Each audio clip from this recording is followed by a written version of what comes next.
So that's why freedom to me is a slippery word. God gives us freedom, all right. Yeah. Freedom from guilt, freedom from sin, sometimes freedom from disease and poverty and so on.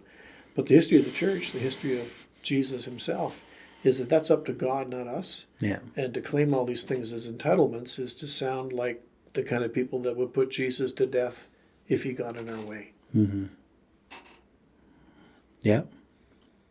Yeah, it's definitely something I think we've all got to be thinking on, and we've all got to be praying about, and because we want to see the kingdom of God unleashed, as so many people, especially even the evangelical culture, wants to do. It requires us to really take hold of this idea of kingdom rights versus civil rights, and I'd hate to be the person that a Christian would look at one day and said, "You are standing in the way. You are part of the problem." Yeah, I really would be afraid of that. Yeah,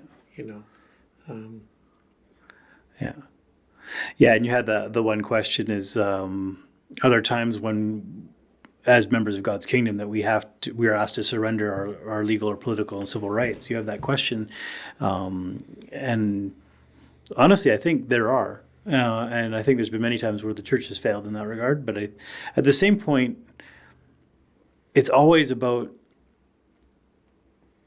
balancing between two different points. It seems like there is no easy answers in this, and by no means I don't think we're claiming we have the answers in any of this. We're more just doing this to promote thought and discussion around this concept. But so if you have different opinions, feel free to send them in to us, because we'd love to hear from them, and have more of a discourse. We might do another follow-up to this one down the road. Especially around the idea of civil disobedience. Yeah, because that's a Christian tactic, and people have tried to invoke it and use it even recently. Demonstrating, picketing, calling out, going, and I think the challenge with that is, how do we do it in a Christian way? Yeah, that's the big thing. Protest is a very good and valid thing, and even dissent to some degree, but how is it carried about in a way that's justifiably gracious and all that stuff? That's right. Is a good representation of if you want to use civil disobedience, how prepared are you to be beat up while you're acting it? Yeah. Look at what happened to civil rights in the U.S. in the 50s and 60s. The answer is, and Gandhi, of course, in India. We all cite those examples, but none of us living in Canada have lived through much of that. No. In fact, it would be some of our minorities who carried that cross, Indigenous people in particular, who really suffered for the sake of freedom.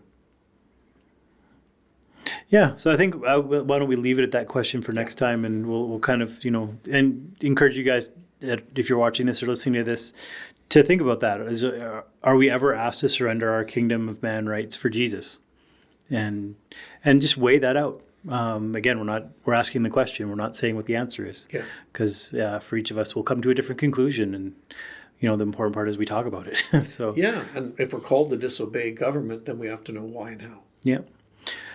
And as usual, you can listen to this full discussion we've had on our podcast through any podcast app you have. If you just search for GP Church of Christ and look for the questions, this would be in season 3.